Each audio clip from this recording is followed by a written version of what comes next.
noches, me presento, mi nombre es Vivian Soto, soy estudiante de medicina de 12º semestre de la Fundación Universitaria Sanitas en Bogotá, Colombia, y el día de hoy vamos a hablar acerca de infección de piel y tejidos blandos.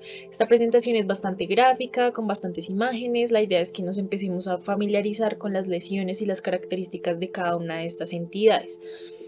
Esta charla está basada principalmente en esta guía de práctica clínica para el diagnóstico y manejo de infecciones de piel y tejidos blandos en Colombia, que fue publicada por la Asociación Colombiana de Infectología en el 2019.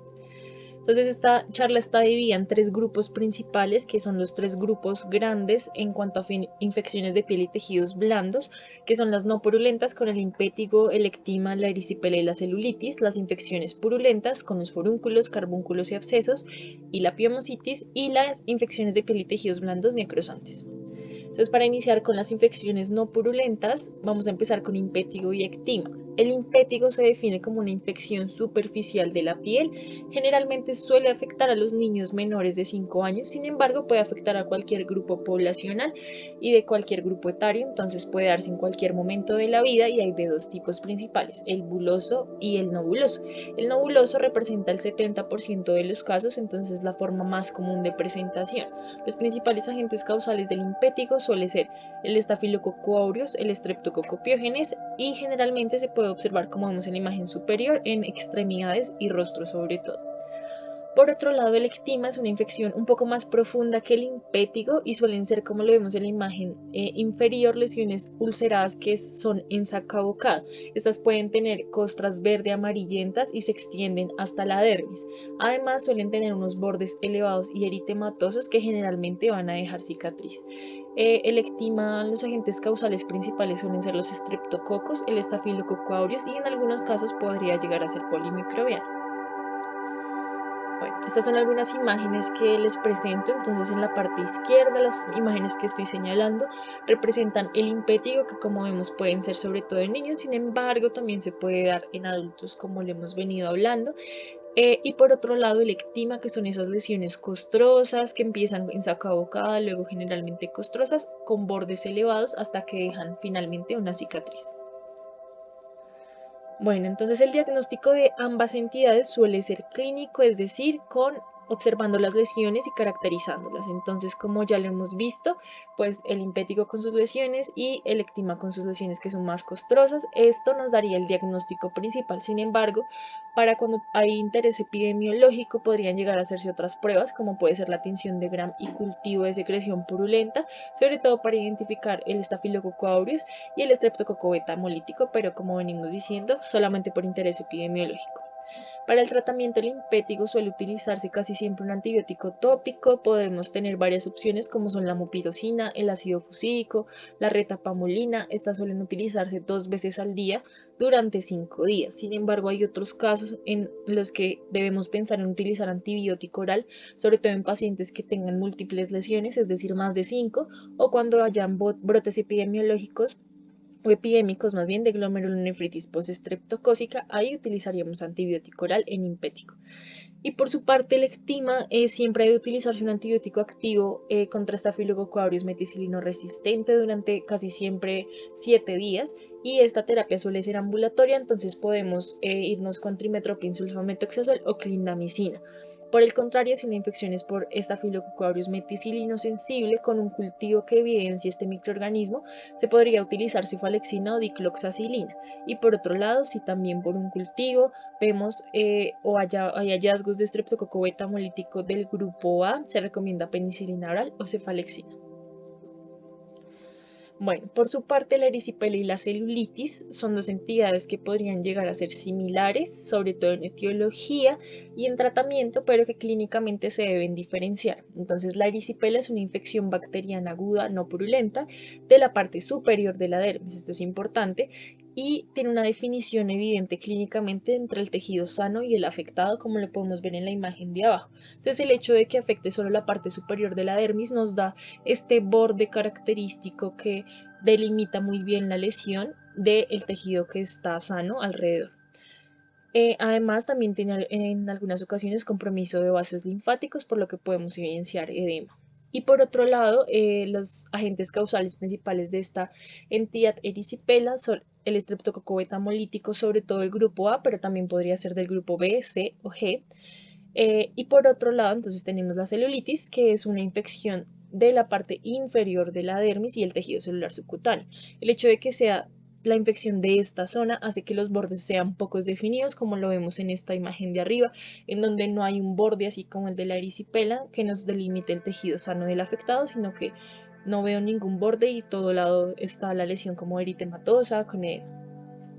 En Colombia, según el registro multicéntrico de infecciones de piel y tejidos blandos, la celulitis representó el tipo más común de infección, representando el 50% de todos los casos, y la etiología principal, como lo veníamos diciendo, es similar a la erisipela con el Streptococcus pyogenes y el Staphylococcus aureus, que tiene pues sus variaciones locales. Bueno, para el diagnóstico, como ya lo venimos mencionando, suele ser completamente clínico por la caracterización de las lesiones. Sin embargo, hay unos pacientes en donde deberíamos pensar en hacer hemocultivos, aspirados o biopsias de piel para el diagnóstico, sobre todo en los pacientes que tengan quimioterapia activa, neutropenia, inmunodeficiencia celular severa o por algún interés epidemiológico. No hay ninguna prueba de oro ni gold estándar en pruebas diagnósticas para el diagnóstico de erisipela y celulitis, y debido a que estas no son purulentas, pues la mayor parte de las veces basta con el examen físico. Entonces el tratamiento en ambas entidades suele ser antibiótico oral con cefalexina y pues como alternativa clindamicina, amoxicilina clavulanato o trimethoprim-sulfametoxazol. Sin embargo, cuando hay un compromiso, por ejemplo, del estado general del paciente, de la estabilidad hemodinámica y necesitamos hacer el manejo intrahospitalario, podría realizarse con antibiótico intravenoso. Nuestra primera línea sería oxacilina, pero también podríamos utilizar cefasolina, ampicilina sulbactam, clindamicina o amoxicilina clavulanato.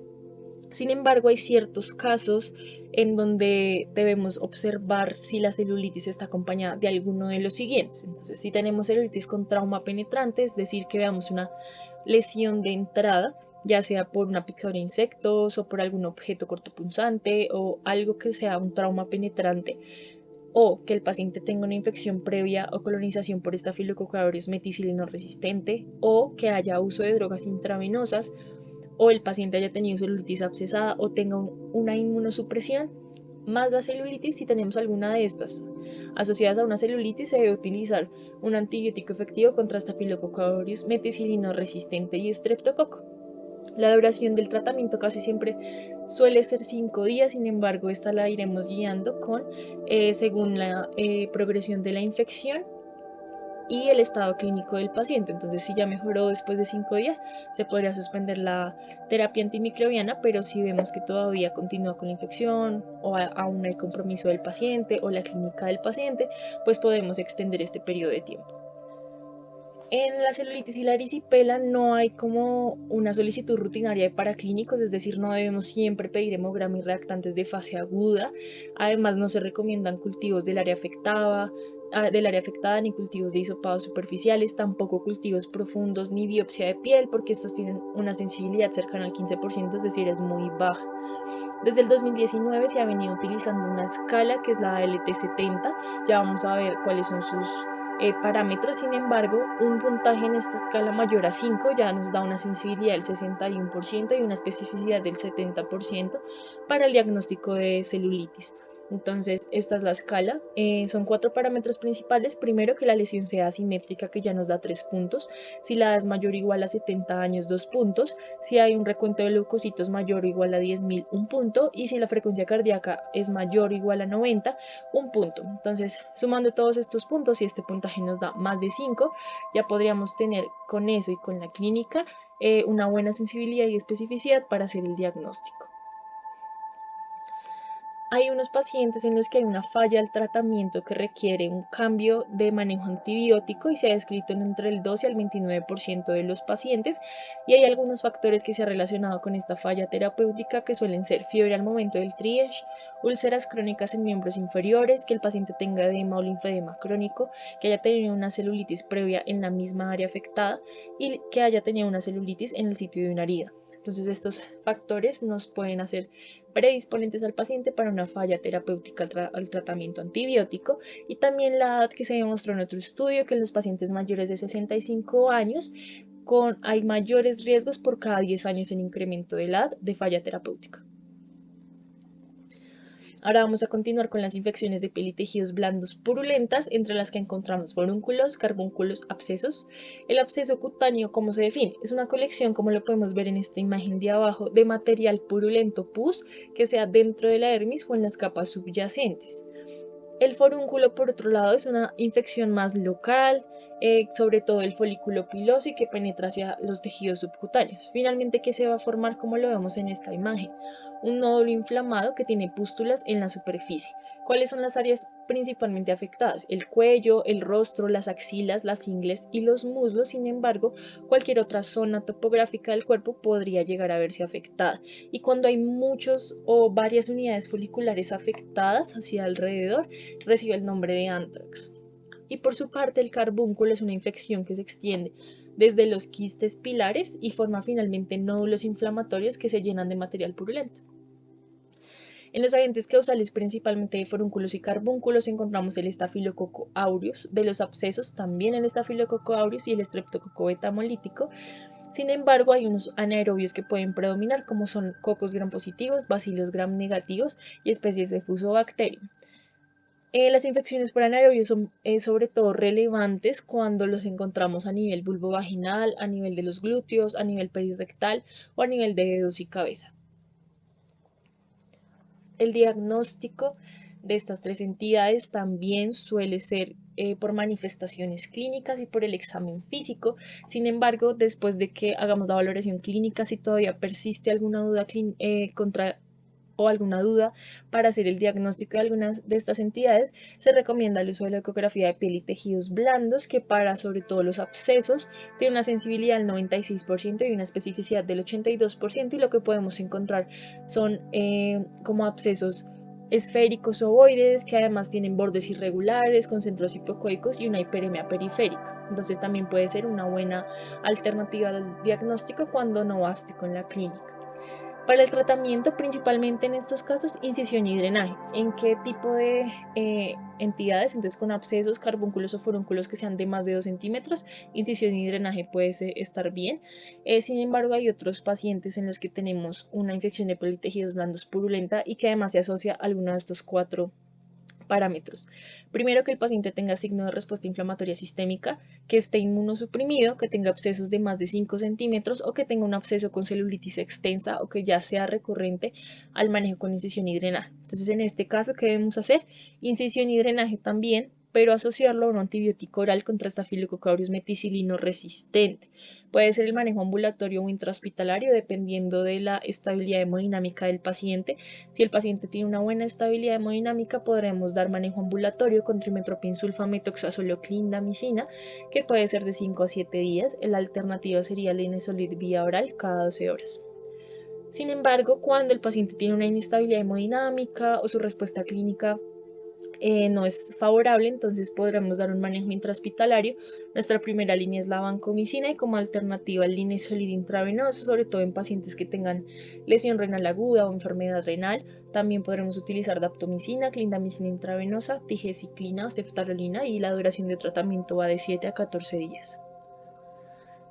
Bueno, ahora vamos a pasar a otra entidad purulenta, la cual es la piomiositis, que es una infección, pues como su nombre lo indica, de los grandes grupos musculares estriados y que se puede formar uno o más abscesos en las capas musculares profundas. Clínicamente lo podemos observar, ya vamos a hablarlo, pero como es esta imagen inferior izquierda, en donde se ve como el edema y el eritema en la cara pues del grupo muscular que esté afectado. Los principales agentes causales se han aislado sobre todo en hemocultivos. Los hemocultivos en los pacientes con piomiositis suelen ser positivos del 5 al 30% de los casos, y en estos hemocultivos que son positivos, hasta un 75% salen positivos para Staphylococcus aureus, seguido de Streptococcus del grupo A y neumococo. Sin embargo, a través de los años ha venido en aumento los gram negativos y en este estudio vienen en un aumento del 30% de los casos. Además, un estudio colombiano mostró que en 132 pacientes que tenían piomiositis, más del 95% tenían un cultivo positivo para Staphylococcus aureus. Bueno, el diagnóstico, como lo venimos hablando, hay una clínica que puede ser sugestiva, que nos puede hablar de fiebre y mialgias en los pacientes y que esté asociado a los músculos que se palpen leñosos o como con sensación de madera, es decir, duros, y hallazgos paraclínicos como puede ser leucocitosis moderada, elevaciones de reactantes de fase aguda y las enzimas musculares normales, aunque hay casos en donde se pueden elevar. Entonces, ¿qué debemos hacer en este tipo de pacientes? Cultivo de la secreción purulenta, hemocultivo y se recomienda como el gol estándar la resonancia magnética para el diagnóstico de la piomiositis. Sin embargo, si no disponemos de resonancia, también se podría utilizar la tomografía o la ecografía como una alternativa. Por otro lado, la punción guiada por ecografía es un procedimiento que suele ser bastante útil, sobre todo para el diagnóstico temprano de esta entidad y para descartar otros diagnósticos, además de mejorar la sintomatología del paciente. El tratamiento de primera línea empírica inicial en estos pacientes va a ser la vancomicina y el linezolid, como le hemos venido hablando, como una alternativa en los pacientes que presenten lesión renal aguda. Sin embargo, si ya tenemos un cultivo que nos muestra un estafilococcus aureus meticilino resistente, podríamos utilizar cefazolina u oxacilina. Uno de los principales manejos de la piomiositis es un drenaje temprano del material purulento, lo cual controla el foco y mejora bastante la sintomatología del paciente. Hay algunos pacientes en donde hay una bacteriemia persistente, una inestabilidad hemodinámica, poca mejoría clínica. En estos pacientes podríamos pensar en imágenes de control, sobre todo para identificar focos que no hayan sido drenados de la infección. Y además, una vez exista una mejoría clínica, podríamos hacer el switch o el intercambio de manejo intravenoso a vía oral, siempre y cuando no tengamos hallazgos ni endocarditis ni absceso metastásico. Y la terapia antibiótica tiene una duración en estos casos de 2 a 6 semanas, sobre todo dependiendo de la respuesta clínica del paciente y de la gravedad de la infección. Hay varios factores de riesgos para presentar piomiositis, pero sobre todo los que nos causen una disrupción de la piel y alteraciones en la defensa y los mecanismos de defensa del huésped. ¿Cuáles son estas entidades? Pacientes que tengan VIH o SIDA, pacientes diabéticos, desnutridos, con alguna neoplasia, que presenten alguna enfermedad autoinmune, con hepatopatías crónicas, pacientes que hagan uso de drogas intravenosas o uso de esteroides crónicos, suelen ser factores de riesgo para presentar piomiositis. Y dentro de los grupos musculares principalmente afectados se encuentra la cintura pelviana y los miembros inferiores. El cuádriceps se ve afectado en el 26% de los pacientes, el iliopsoas en el 14% y los gemelos y el psoas en el 16% de los pacientes. Además que, como lo vemos en la resonancia, podemos tener un compromiso o unifocal o multifocal. Ahora vamos a hablar de las infecciones de piel y tejidos blandos necrosantes.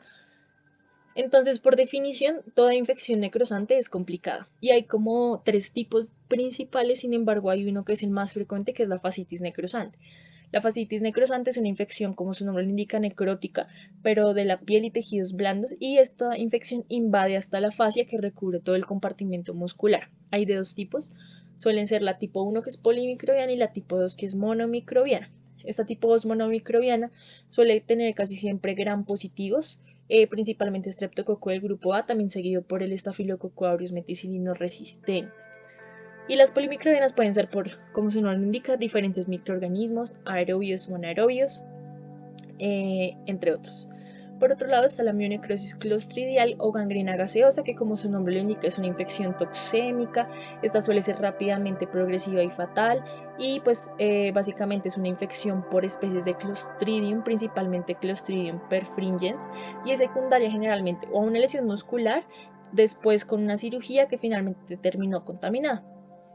Y por último, la otra etiología necrosante es la celulitis gangrenosa o la gangrena infecciosa, que también es una celulitis rápidamente progresiva y fatal, con necrosis extensa de los tejidos subcutáneos y también hacia la piel.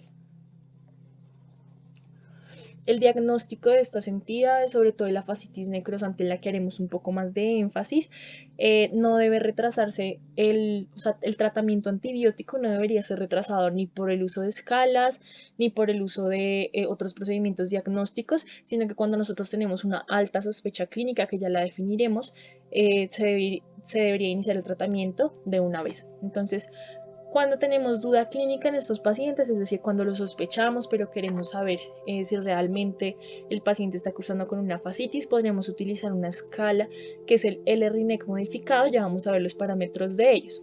Esto sobre todo nos ayuda a orientar la decisión del manejo quirúrgico. Entonces, el LRINEC es una escala que va de 0 a 13 puntos, clasifica el riesgo en fascitis leve, moderado y severo, es decir, qué tanta probabilidad nuestro paciente tiene de estar presentando en ese momento una fascitis necrosante.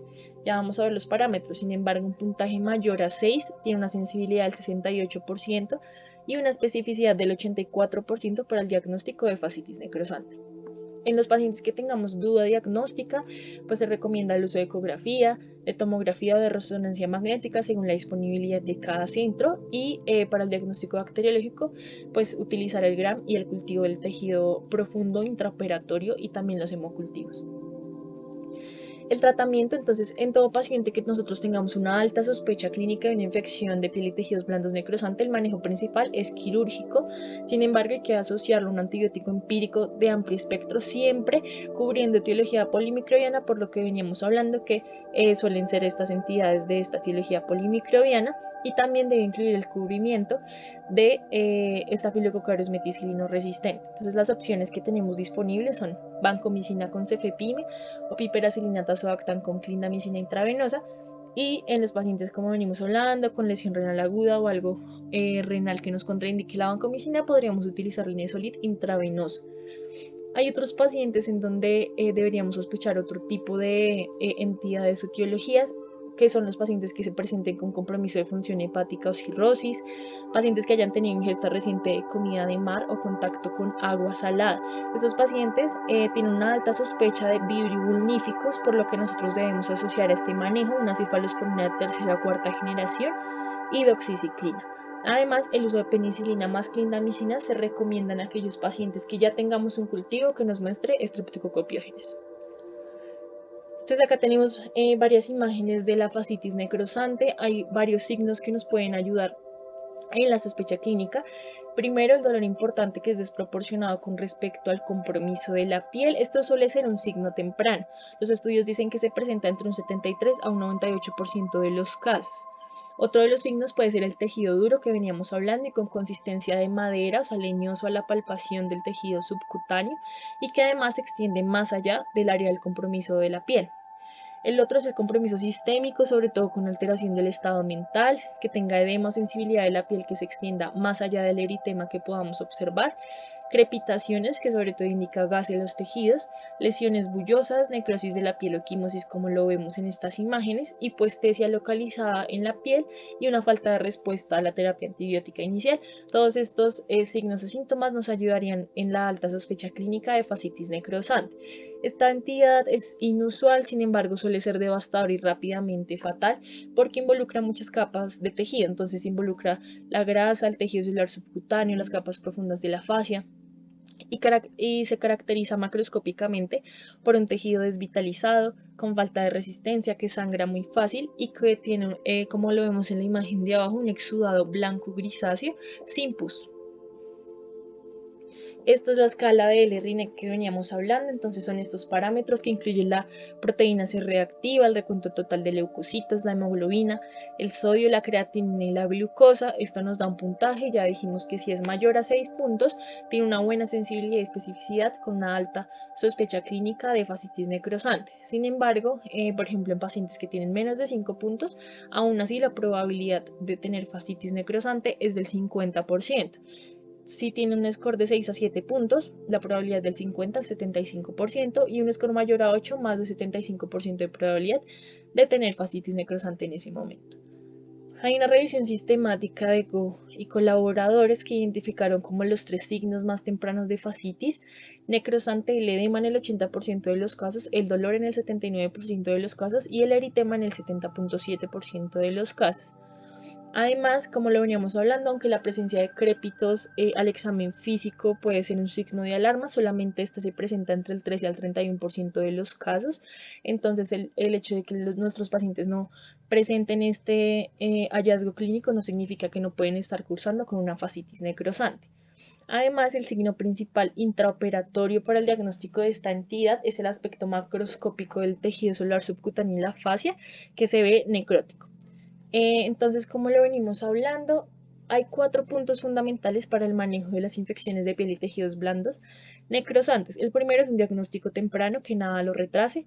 El segundo es la reanimación hemodinámica de nuestros pacientes que, como ya veníamos mencionando, suelen tener inestabilidad hemodinámica. El tercero, la parte quirúrgica, el desbridamiento de la lesión, y esto es muy importante para controlar el foco infeccioso. Y por último, la administración de antibióticos de amplio espectro.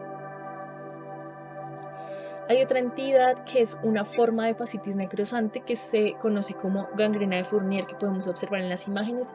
Es una infección bastante fatal, sobre todo afecta alrededor de los genitales y el perine de ambos sexos. En los hombres puede quedar limitado al escroto o extenderse y afectar también al perine, el pene o la pared abdominal, sobre todo como lo vemos en esta imagen. Y por otro lado, en este tipo de casos, las bacterias anaerobias desempeñan un papel fundamental y contribuyen a un hallazgo clínico que es un mal olor típico que se asocia sobre todo pues, a esta forma de fascitis necrosante. Y por último, esta diapositiva que nos resume los hallazgos que podemos encontrar en las imágenes radiológicas cuando nuestro paciente tiene una infección de piel y tejidos blandos necrosante. Primero, la radiografía, en realidad el único signo específico sería la presencia de gas en el tejido blando. Sin embargo, este hallazgo se encuentra en un número muy limitado de pacientes, especialmente en los pacientes que tienen infección por estreptococo del grupo A. Por lo tanto, no encontrar gas en el tejido blando en la radiografía no significa que nuestro paciente no esté cruzando con una infección necrosante. Por otro lado, tenemos la tomografía contrastada que funciona mucho mejor que la radiografía con una sensibilidad del 80% y lo que vamos a encontrar es una ausencia de realce de la fascia y además compromiso de esta última. Suele tener mayor especificidad para infecciones necrosantes que por ejemplo la visualización de aire o edema. Y por otro lado tenemos nuestra gold estándar en este tipo de patologías, que es la resonancia magnética, demostrado ser superior con 3 hallazgos específicos. En T1 la disminución de la intensidad de tejidos blandos y en T2 el aumento en la captación de la señal, además de áreas focales que carecen de realce en la fascia profunda. Esto tiene una sensibilidad del 90 al 100% y una especificidad del 50 al 85%. Sin embargo, si no contamos con estas imágenes o en nuestro centro médico no podemos contar con alguna de ellas, podríamos utilizar la ultrasonografía o la ecografía de piel y tejidos blandos, que nos va a mostrar un engrosamiento de la fascia de forma difusa, además de colecciones de fluidos anormales a lo largo de todo el plano de la fascia y una irregularidad de esta misma.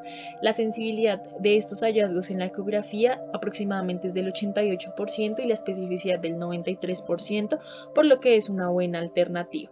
Y por último tenemos la biopsia de piel y fascia, que sabemos que es una incisión exploratoria pequeña que se hace intraoperatoriamente, sobre todo de la parte o de la zona donde haya más compromiso después del desbridamiento, y se tienen en cuenta los siguientes hallazgos.